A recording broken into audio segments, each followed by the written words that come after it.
Here's what we're tracking across the Gulf Coast. Rain showers beginning to appear in the forecast. It's not going to be as cold for now, but could we see cold air in the extended forecast? We'll look at that at a southeast winter storm coming up.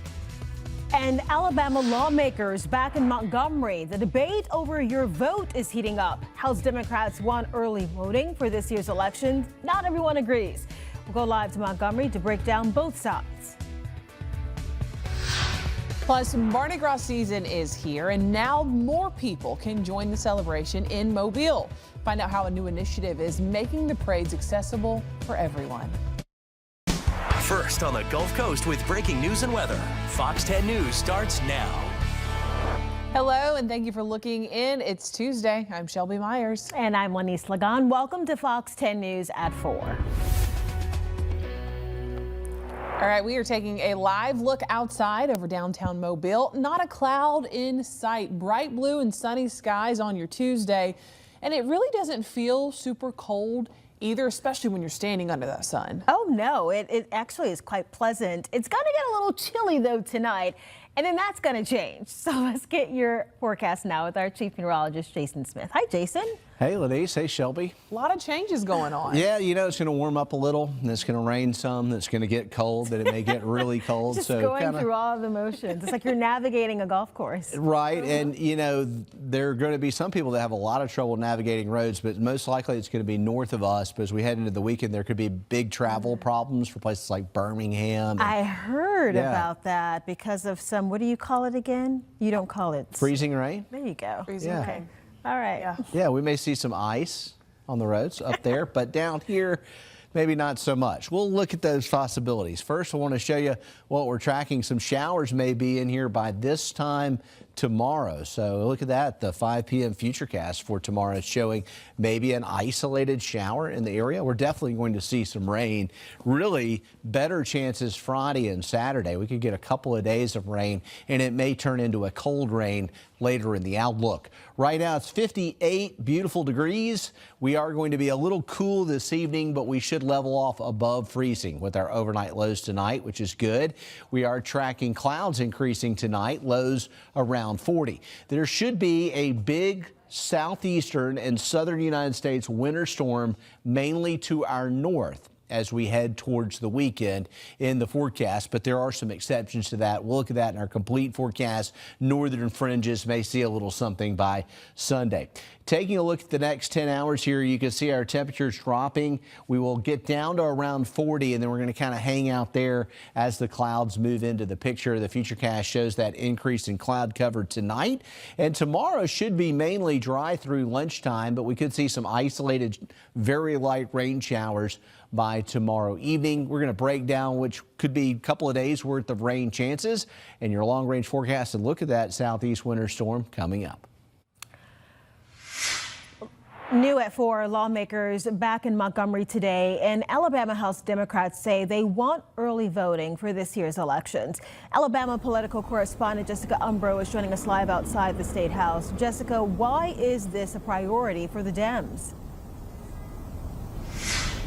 Well, when House Democrats listed out their legislative priorities earlier today, they said early voting would help them towards a larger goal and making Alabama's elections protected. And they say that early voting is a key part of that. And they have all of the House Democratic members onto a specific bill. Now, that bill that all House Democrats are co-sponsoring is House Bill 270. It looks to have in-person early voting starting 10 calendar days before Election Day and end that early voting period 5 days before Election Day. Representative Adeline Clark is the primary sponsor of the bill. She says that more needs to be done to increase voter participation throughout the state. However, Republican Representative Russell Bedsel says having early voting brings concerns about election and poll security. He says steps should be taken to expand voter accessibility, but he says that's not done with early voting. With low voter participation numbers throughout Alabama, especially in municipal elections, we simply cannot afford to make voting more difficult for people or adopt laws that do nothing more than suppress the vote. One of the fundamental rights that we have and responsibilities, if you will, is the right to vote, and we should make that as accessible as we can, but we should never do it and jeopardize the security of the ballots or the election sites or polling places in general. Now, there are other bills in addition to House Bill 270 that House Democrats say would make voting easier for Alabamians. One of them is also sponsored by Representative Adeline Clark. That is a House bill that would allow for certain people with certain disabilities to have people fill out and help to deliver their ballots. She said that's an important bill that she has sponsored this session. Now, that bill, along with the early voting bill, are both waiting on a committee to hear them before they can be heard before the entire House of Representatives. Live in Montgomery, Jessica Umbro, Fox 10 News. All right, and House Democrats saying that they're also pushing for bills that would prioritize addressing the state's health care needs and growing the state's economy with better wages and child care investments. Well, new at 4, it just got easier for some people to celebrate Mardi Gras in Mobile.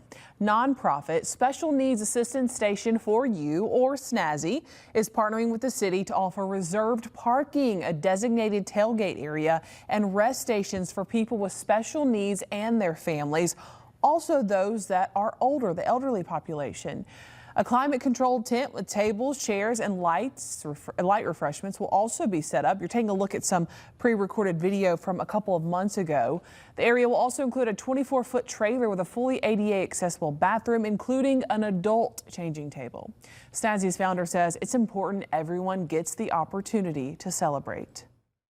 A lot of people don't appreciate fully, if you don't have a special needs family, is our families really don't like showing up 4 hours early and having to fight for a space to be able to see. So that's one of the main things that we're enabling families to do, is really show up at the last second and still be able to get a good seat in the viewing area. Well, coming up on Fox News at 5, find out how you can register for free reserved parking and hear from a woman with spina bifida who says this is going to enhance how she and others enjoy Mardi Gras this year. In Baldwin County now, the Fairhope Library losing state funding last week, and now the county is cutting courier service as well. The Alabama Public Library Service canceled state funding due to non-compliance. APLS Board Chairman John Wall says the library failed to remove books the board deems to have sexually inappropriate materials from the children's and teen sections. A large group of people with Read Freely Alabama movement attending today's commission meeting. The group opposes censorship and book banning in public libraries. They wanted to see if local officials could keep the courier service running. It allows loans between libraries within the county. The commission says its hands are tied. What we have found out that the library has lost their state funds, that what we provide for that library is a courier service, and in order to provide that courier service, the state funds was hitched to that. So since the state funds has been denied to that library, then we no longer will provide the courier service, and that's what a lot of the people were upset about. The immediate concern now for many attending that meeting is the ripple effect losing courier service could have over the rest of the county. Smaller libraries count on the service for books, and now they won't be able to get them. House Sherrick is going to have reaction from those on both sides of this issue. That's coming up for you on Fox 10 News at 5. Senator Tommy Tuberville, the special guest at the Mobile Chamber's Forum Alabama event this morning. And as he's looking to be Alabama's next governor, he had a lot to say, especially about the port city. Here's our Stephen Moody. Alabama Senator Tommy Tuberville making a stop in the port city for the Mobile Chamber's Forum Alabama event. The gubernatorial candidate made it a point to talk about businesses here in Mobile and to discuss the port itself. The sky's the limit. We've got a lot of people looking at that certain type of industry to move here because of the port, and it's going to create a huge advantage for the city of Mobile in terms of being the deepest port in the Gulf. So I'm excited about it. And speaking about his run for governor and his potential challenger, former Senator Doug Jones, Tuberville says he's focused on getting past the primaries first. You have to have a game plan, and we've already started working on our game plan for the election. Now, we have to get to the primary. Right now, I have one opponent, and primaries in May, and so we get through that, and then we'll worry about, somebody running against us on the other side. I think there's 3 or 4 people running in that primary too. So we'll take it one day at a time. I did that last time, and I'm not running against anybody. I'm running for Alabama. The senator was greeted by a group of protesters holding signs across the street. I asked about his plans to unite the state as tensions rise across the country. It's about the people in your state. It's about everybody. It's everybody wanting to make your state better. It's wanting to make it better for your kids, for the future. It's wanting to make it stronger, better jobs, and all those things. I'm willing to work with anybody, but America first. We got to put our kids and our families first in the state of Alabama. Stephen Moody, Fox 10 News. All right, it's time for an early look at traffic this afternoon, about 8 minutes after 4 o'clock with decent conditions on the roads. We don't have any adverse weather messing up traffic today. A little bit of a slowdown here and there. It looks like slightly slower eastbound for Mobile traveling towards Baldwin County on I-10 near the crossover. A little bit slow coming off the Cochran Bridge trying to get onto I-10 and the Causeway. And that's really about it, although it does look like if we look down underneath, maybe the Causeway eastbound is still a little slow past the Battleship. If you're in downtown, might want to take the Bayway. Sometimes it's like you want to take the Causeway, not the Bayway. But today, so the Bayway is doing a little better. I-10 in good shape across Baldwin County and in Pensacola, no big problems. I'll have another update coming on Fox 10 News here a little bit later on around 4:35 p.m. But here is here's the book. These are all things we have. I'm going to read a few of the samples, but look at this. These are all, each line is something that we did. Nobody did that before. And it's big stuff, too. Look, we have the hottest country in the world. President Trump joining today's White House press briefing to mark the first anniversary of the start of his second term. Trump discussed the administration's efforts on immigration, the economy, and more. Later today, the president is set to depart to D.C. to head to Davos, Switzerland for the World Economic Forum. Happening now, tension rising around Greenland. Overnight, the president shared some screenshots of private messages from world leaders as he reiterated the desire to control the Arctic island. The president is expected to meet his global counterparts in Switzerland this week at the World Economic Forum, where Trump's Greenland threats have already cast a long shadow. Let's go to Michael Yoshida. President Donald Trump continuing his pressure campaign for the United States to take control of Greenland. In a slew of late-night social media posts, the president sharing 2 AI-generated photos, including one showing him planting an American flag on the island. Look, we have to have it, because the boat went there 500 years ago and then left. That doesn't give you title to property. Trump also exposing private messages with world leaders, one purportedly from the NATO Secretary General Mark Rutte, and another from French President Emmanuel Macron, who wrote, quote, "I do not understand what you are doing on Greenland." A source close to Macron confirmed the screenshot is authentic.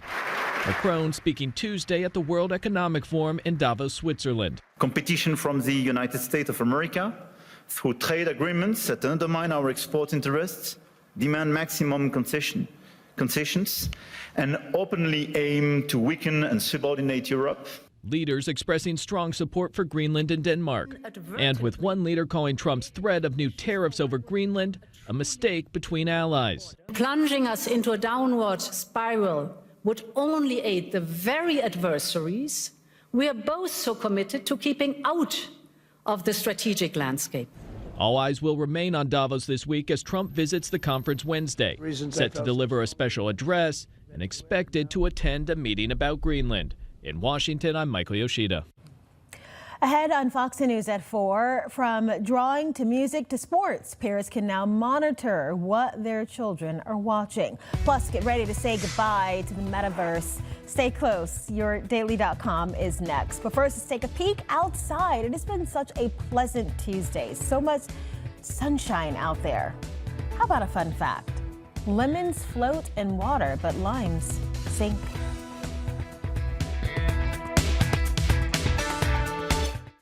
Storm Tracker. Come back. The National Archives announces a traveling exhibition of some of the country's most important historic documents. It will commemorate America's 250th anniversary. The original documents are expected to travel to 8 cities across the country over the span of 6 months. Senior advisor to the acting archivist of the United States, Jim Byron says some of the documents that will go on tour are an engraving of the Declaration of Independence, the Articles of Association from 1774, and the Treaty of Paris of 1783. All originals, no facsimiles, no copies. All incredible, all instructional, and all irreplaceable. Many of these documents are leaving this building for the first time. and they're traveling together for the first time in history. Byron says the documents will be heading to Atlanta, Los Angeles, Houston, Denver, Miami, Seattle, Dearborn, Michigan, and Kansas City, Missouri.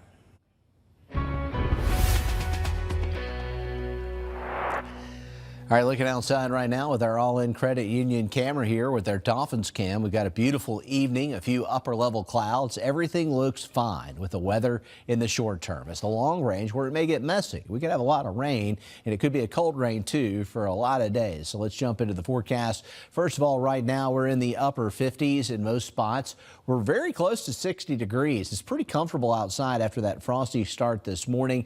Upper clouds are going to spread in tonight. You can see those to the west. They are looming and they will fill in, and that'll keep our temperatures up some overnight tonight. Ultimately, we may get some rain in here too, and it looks like tomorrow, if we see showers, it's going to be in the late part of the day. We also could see an isolated shower on Thursday, but both Wednesday and Thursday, our rain chances are pretty low and temperatures are looking good. Let's talk about this southeast winter storm, which is brewing, and we'll look at the European model first. And what it's showing us is both Wednesday and Thursday, we could see some spotty rain showers in the area. Thursday, a better chance than Wednesday, and the rain will be light. We're going to be on the warm side of the front, and on Friday, we should be on the warm side of the front as well. And you can begin to see the winter storm developing on Friday night and into Saturday. The pink could be a very large area of freezing rain, not just sleet, but where it comes down as a liquid and freezes on contact. And there could be a significant accumulation of freezing rain,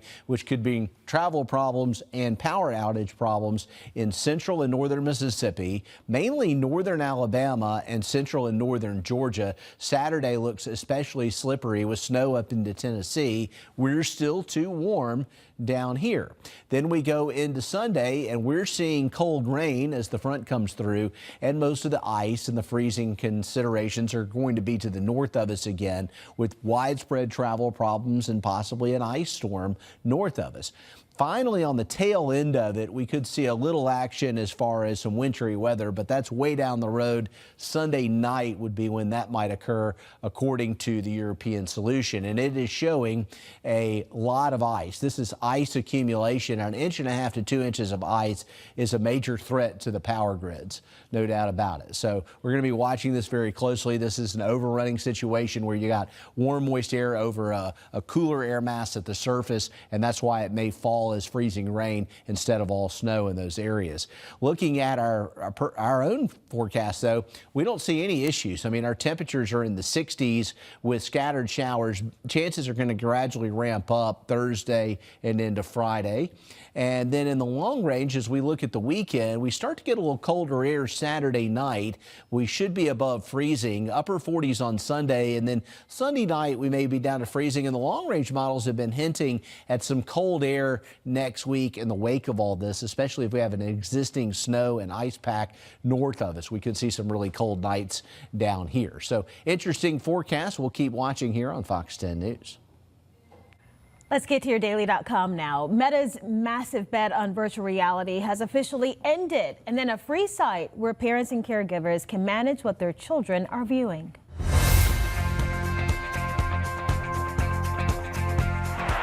Meta is laying off roughly 1,500 employees from its Reality Labs division, and it's shutting down several VR studios. Now, this is a dramatic turn of events for a company that rebranded itself as Meta just 4 years ago, promising to usher in the new era of virtual reality technology. Meta funneling some $73 billion into its Reality Labs without ever turning a profit. According to industry leaders, people just weren't interested. While Meta captured 77% of VR headset shipments in 2024, the Metaverse apps were not catching on. For perspective, Meta's Horizon app has only 60 million downloads since 2018. Compare that to Meta's 3.5 billion daily users across Facebook, Instagram, and WhatsApp. And it seems Meta also struggled with safety issues, including reports of virtual harassment. From one story that didn't work out so well to one that's seeing early success, parents are finding a new solution for managing their son or daughter's screen time. Go Kabuto is a free platform created by a concerned parent. After noticing inappropriate content and videos his children were watching, the dad building a safer space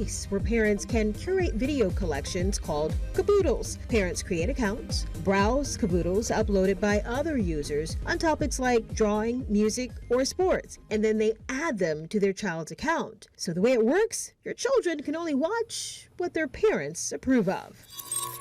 So let's get back to Meta, because it's very interesting what's happening there. While the virtual reality might not be working out, the Ray-Ban AR glasses, those have become a surprise hit, outselling traditional Ray-Bans in some stores, which suggests consumers prefer augmented reality to the full-on virtual immersion. Very cool. When we come back, the lineup for the big game is stacking up with some huge names. Find out who's singing what before the NFL championship in your entertainment news. It's next. Lexus of Mobile is proud to sponsor the Fox 10 Pledge of Allegiance. I pledge allegiance to the flag of the United States of America and to the republic in which it stands, one nation, under God, indivisible, with liberty and justice for all. The Fox 10 Pledge of Allegiance.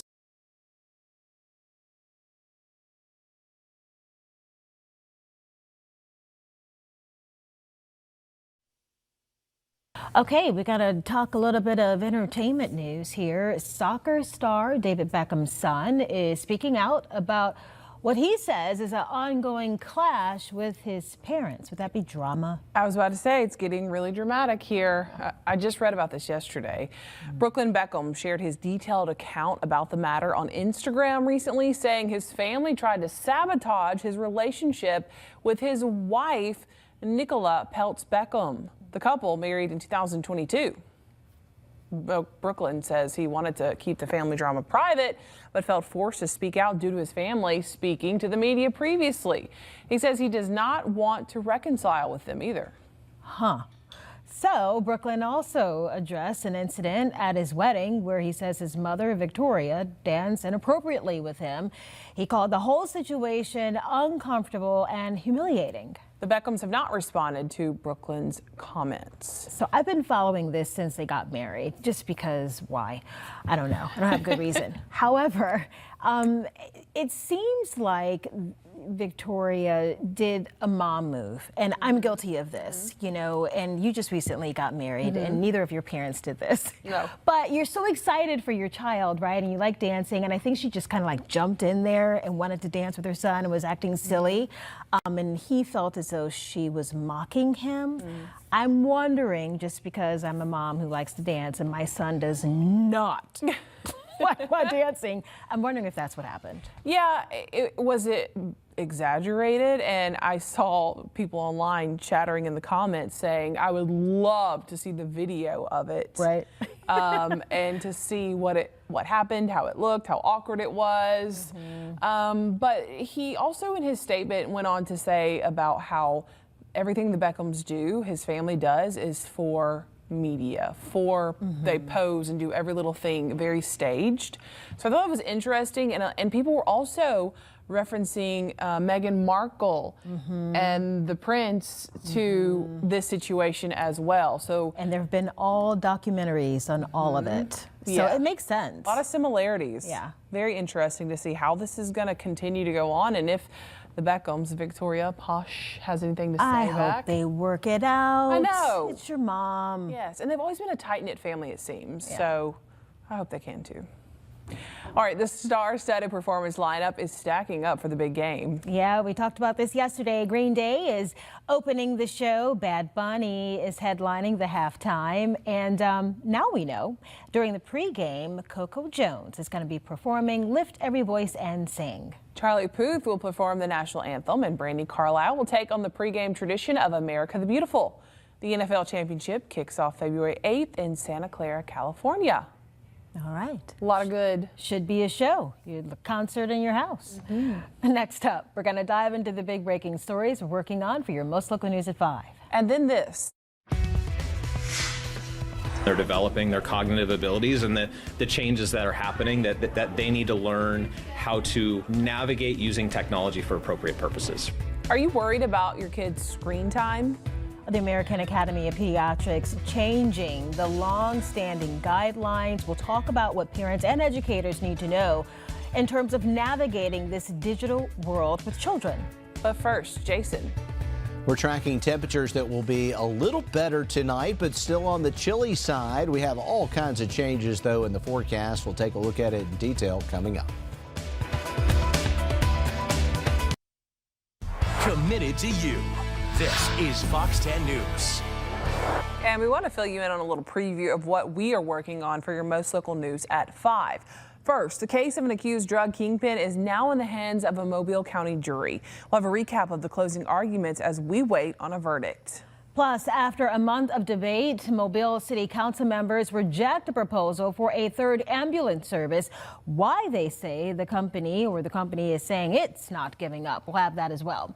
And then the JROTC program in Mobile County is all about giving back. How some young cadets are making a big difference in honoring veterans. We'll have these stories for you and your local headlines coming up in 30 minutes at 5.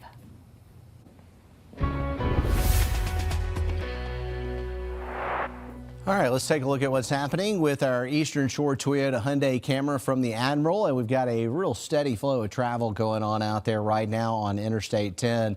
But we've come out pretty good with the situation on the roadways. Our temperatures across the area, as we look at it here tomorrow morning, we're going to have some chillier air. We're talking about 39 in Mobile, but 44 in Pensacola, 39 in Milton, still close to freezing to the north, but I think we'll be just a degree or two above. So we may actually avoid the freezing temperatures tonight. And we've got a couple of days of much warmer weather on the way. Looking at Pensacola tomorrow, we'll start out at 48 degrees, but we're going to warm up into the low to mid 60s tomorrow afternoon. We'll see some clouds and maybe a few isolated showers late in the day tomorrow. Our rain chance is 20% in the Mobile area. I'm expecting a daytime high tomorrow in the middle 60s. It's actually going to be warmer then wetter, and ultimately it will get colder. As we look at our high-res futurecast, it shows a little increase in cloud cover this evening. Taking it forward, Wednesday afternoon, we'll start to see the potential of a few isolated showers. And then things get interesting, and I showed the European model earlier. The GFS is very similar in its concept, that we're going to see the beginnings of a winter storm developing on Friday over the Red River Valley and into Arkansas. And this thing could be a big weather maker, really just a little north of us. We're thinking Jackson, Mississippi, Birmingham, Atlanta. Now, the GFS does have the colder air a little bit further south on Saturday, but it looks like most of our forecast area will be a little above freezing. And we even see this warm nose developing on both models, so it should keep us in pretty good shape on Saturday and Sunday, while our neighbors to the north get a tremendous ice storm possible. Long range on the back edge of it, the GFS is holding on to the precipitation with the cold air on Monday. It'll be interesting to see if we have a little mixture on the back end. That's way down the road. We'll look at that, but it looks like the primary impacts are going to be north of us, and they could be big for travel weather, affecting major destinations in northern Mississippi, northern Alabama, Georgia, and around up into Tennessee. Over the next 3 days, our temperatures actually trend a lot warmer. You can see on Thursday, rain chance up to 30%, a high of 70. Friday, a 50% chance of rain and a high of 67. We're going to make it through about Saturday before we start to tap into a little colder air, and some raindrops are likely going to come along with this for us. We'll look at our 7-day forecast coming up. All right, Jason, thank you. Warner Brothers Discovery has approved a new bid from Netflix, and it's all cash. It previously was offering cash in Netflix common stock.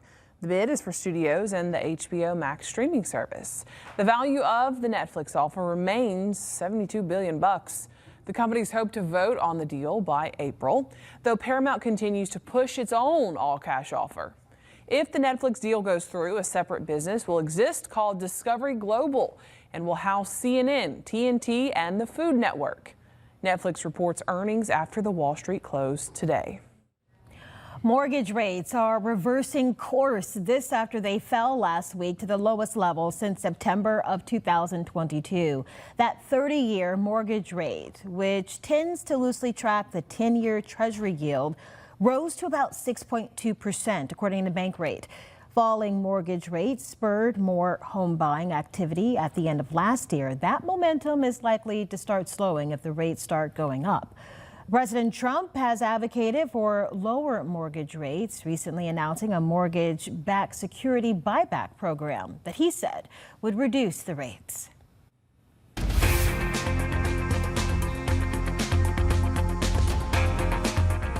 Our dogs and cats are part of our family, so it's no wonder people are now willing to get insurance for their furry friend.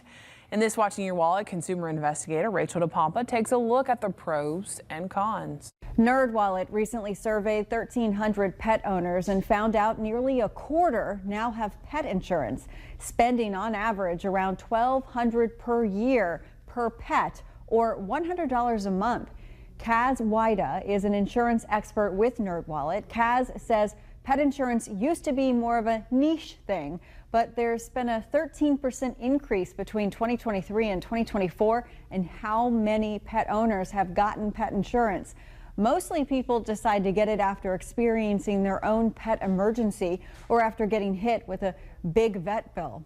And I think the most important thing to know about pet insurance probably up front is that it usually works by reimbursement. So you pay out of pocket and then the pet insurance company reimburses you. There are some insurers who might work with your veterinarian, but that's the exception, not the rule. Kaz says you get to pick your reimbursement rate. There's usually a scale of 70, 80, or 90%, which affects your out-of-pocket costs up front. The higher the reimbursement rate, the higher the price. So some things are included and some things are not. One thing you should really be aware of is most of the time, the annual exam, the vaccinations, those sorts of things are not included with a standard plan. That's usually a wellness add-on. Kaz says, do your research, shop around, get quotes. This is supposed to help you in an emergency.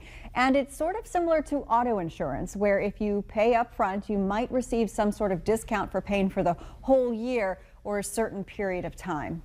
With this Watching Your Wallet, I'm Rachel DePompa. Well, now big changes are coming to long-standing recommendations about how much screen time is healthy for kids. Okay, so the American Academy of Pediatrics issuing this new guidance emphasizing the need for parents and educators to acknowledge young people live in a digital world and that the focus should be on directing the use of technology, not limiting it. It's a major departure from previous guidelines that stressed limited screen time for kids. The Academy now says it's unrealistic and parents should instead become more involved in their children's digital lives to make sure what they're exposed to is educational and not harmful. Experts say with AI now supercharging online interactions with younger people, parents should teach their children about the tech at an earlier age. We can and should control our interactions with AI. And so I think empowering kids, right, to sort of develop that mindset, that mentality is really important. The Academy also says lawmakers should invest more in public resources like parks and libraries to give kids alternatives to screens. Well, an urgent plea coming from the single largest blood supplier in the U.S., the American Red Cross, declaring a severe blood shortage, a problem they say could affect life-saving care for patients. And your Health Minute, Mandy Gaither, is explaining what has caused this low blood supply and also how you can help. Extreme weather, canceled blood drives, and the highest respiratory illness levels in more than 25 years have delivered a devastating blow to the nation's blood supply. We are experiencing a severe blood shortage. Dr. Courtney Lawrence with the American Red Cross says the organization's blood inventory across the U.S. has come down by about 35% over the past month alone. That blood goes to patients during emergencies, surgeries, or during childbirth. It's also given to people with blood disorders like sickle cell disease and to those being treated for cancer. Blood is extremely important for hospitals to be able to provide life-saving care for patients. Platelet donations as well as all blood types are needed, but especially type O, which is the universal blood type, and A and B negative blood types. Donors can search by zip code for a nearby blood drive on redcrossblood.org. Donation appointments can also be made by calling 1-800-RED-CROSS or through the organization's app. If you're feeling well, if it's safe for you to travel in your weather, we really rely on you on coming in, donating blood, and helping support patients in need. For Health Minute, I'm Mandy Gaither. A Navy rescue swimmer calls it destiny. He was just having lunch when a car plunged into the water in Virginia Beach. Whew, we'll have that story. We'll be right back.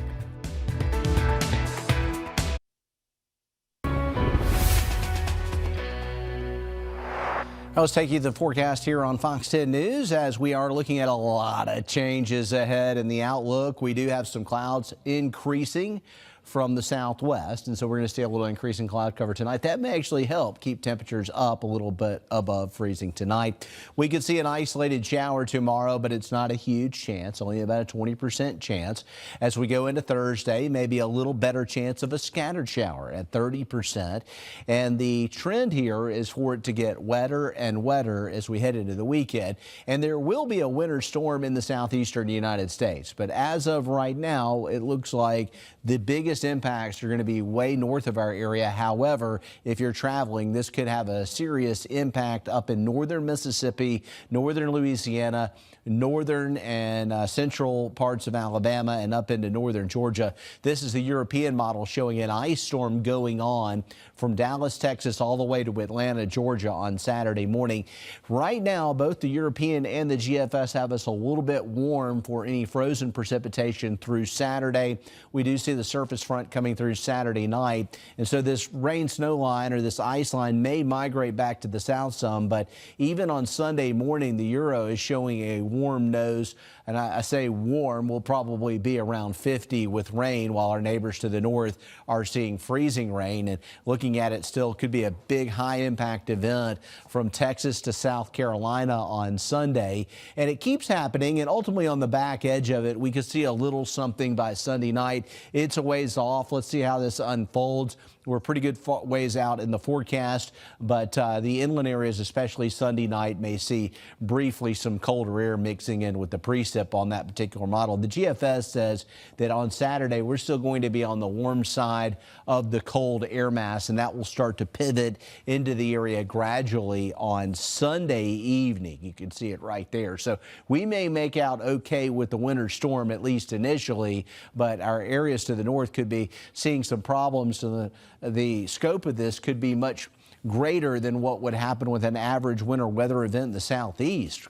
Our models are suggesting 1.5 to 2 inches of ice, and that even back into Shreveport, Louisiana, about 1.75 inches. You get that much ice and it gets on the trees, and then that falls on the power lines. Of course, the roads will be messed up too, so it could be very problematic for those areas. Looking like mostly rain for us, and just a few showers at first. Isolated tomorrow, widely scattered Thursday, a 50% chance Friday. We're up to 60% now with our rain chances Saturday and Sunday, and it could be colder with the rain on Sunday. We'll be in the upper 40s. Eventually, some below freezing temperatures may slip in here on the tail end of things by Sunday night, and next week could be colder to start the week. What a forecast. Gradually going downhill with the rain chances and the temperatures. All right, Jason. Well, check this story out. A Great Dane in Connecticut has been named the world's tallest living female dog. I can believe it. They're huge. This is Minnie, though, standing at 3 feet and 2 1/4 inches tall, about the average size of a 3-year-old. A family started the process to submit Minnie's stats to the Guinness World Records almost a year ago. Her height has doubled, or been doubled, and then triple checked. Goodness gracious. Minnie. I love the oxymoron of her name. Right? Because she's not Minnie. No. Her family is monitoring Minnie closely to see if she reaches the record for tallest female dog ever. Right now, she's only 1/2 centimeter off. Look at her compared to her humans. That's a huge dog. I can't even imagine. I hope they make it. Me too. Good luck, Minnie. A guy heroically races to rescue a woman trapped in a sinking car. And he just happened to be the perfect guy for the job. Patrick Cornell has the story in today's Take a Look at This. Cell phone video captures the dramatic rescue of a woman who drove into the water in Virginia Beach. We're having lunch, and there's a large splash against the windows that was way higher than it should have been. Jeremy Way happened to hear the commotion. He also happens to be a Navy rescue swimmer. And once I realized that the car was about 15 meters in, I just jumped in. Way and others quickly worked to break into the sinking car. According to Way, the woman inside said she didn't want to be saved. Water started flooding in the inside and flooding in where she was. The car then slipping under the water's surface. Moments later, Way pops up with the woman in his arms. Getting her to safety, she's now recovering. Way calling the rescue destiny. Out to get some lunch. It was meant to be, man. I'm an aviation rescue swimmer. I was here for a reason. A scary scene unfolded in Eugene, Oregon when someone spotted a man trapped in a crevice, then called for help. Firefighters found the man who somehow got wedged between a concrete wall and large stones. 20 people worked in tandem to carefully pull that person up and away from danger, just in time, too. According to a Eugene Springfield fire post, the victim was taken to the hospital in critical condition with a body temperature of 76 degrees, saying if it wasn't for the attentive bystanders, the man would not have survived much longer.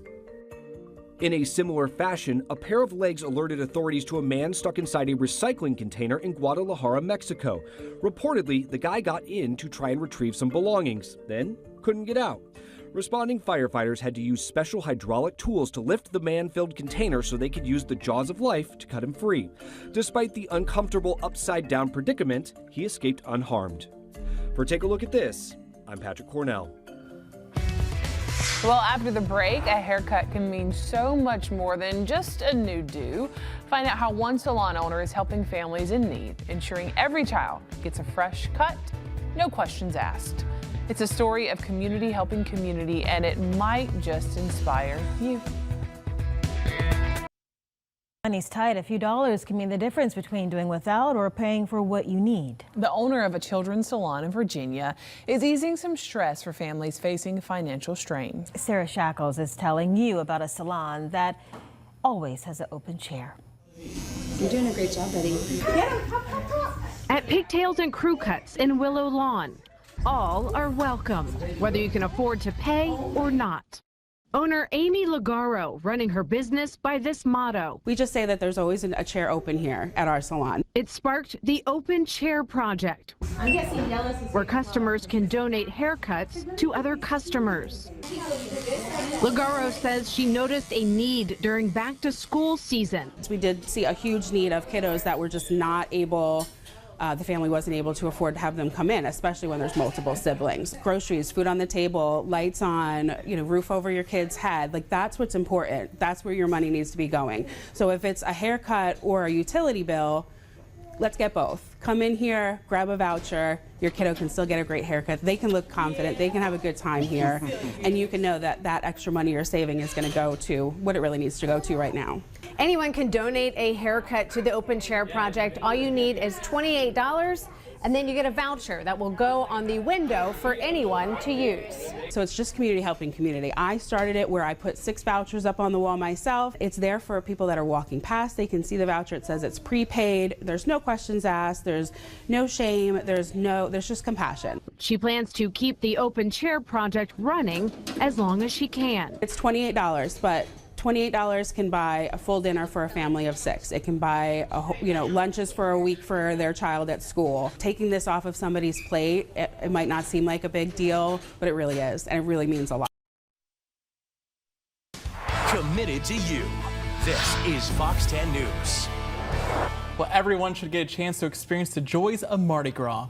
And this year, a new initiative in Mobile is trying to help more people do just that. It's a nonprofit that's helping to make the rubbery accessible for those with special needs and their families. Our Shelby Myers in the studio now. And Shelby, how will this work? Well, Cameron Lanise, adults and children with special needs and their families will now have a designated parking, a tailgate area, and much more to lighten the load and make celebrating the Boom Boom better for all.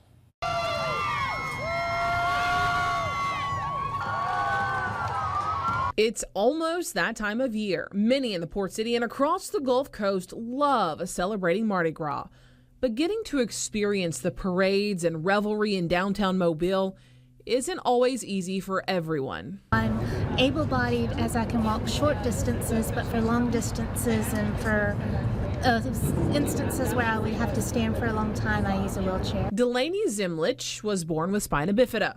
She loves Mardi Gras, but says it's been a challenge finding a place to watch the parades. Now it will be a lot easier. The City of Mobile and nonprofit Special Needs Assistance Station for You, or SNAZY, are partnering to offer free reserved parking at Fort Condi, a tailgate area, rest stations, and a designated area in Mardi Gras Park to soak in all the Mardi Gras fun. We're also going to have one of our custom-built, what we call SNAZY stations. And what that is it's a 20-foot shipping container that has been custom-built to have a fully functioning ADA bathroom inside of the shipping container. And then most importantly is that we're going to have a adult changing table inside of that station, because without that one table, it's impossible to change an adult diaper. And whether or not that's a 17-year-old like our son, or whether or not that's an 82-year-old with Alzheimer's, or a 43-year-old drowning victim that has been in a wheelchair for 40 years. Dale Jackson and his wife Lindsay are the founders of SNAZY, an initiative created when they wanted to take their son with autism to tailgate at Auburn football games. SNAZY has been in Mobile before, bringing this climate-controlled tent to Battleship Memorial Park. This is some of that video.